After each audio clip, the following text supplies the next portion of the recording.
Hey, how you doing, guys? Welcome back as to this back at me. I'm gonna show you how to reset the oil life in this 2021, my bad, 2021 Subaru Legacy. All right, all you gotta do is come to the screen right here. Okay, look at that. Come here, press this guy right here.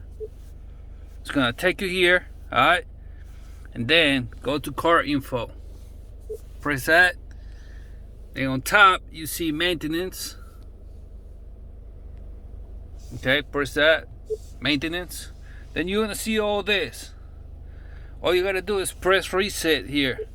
It's gonna ask you, reset maintenance settings. Are you sure you want to reset the maintenance settings?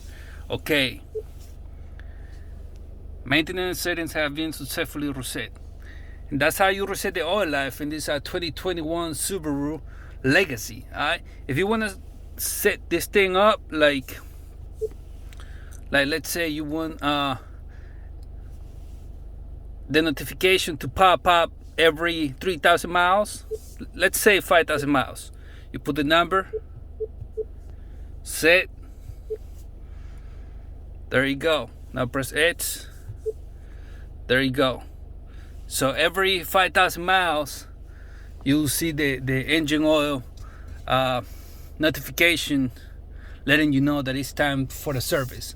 I hope you like the video. Holla at your boys. See you in the next one. Shout outs to my followers. Shout outs to my subscribers. Alright. Don't forget to subscribe. See you in the next one. I'm out.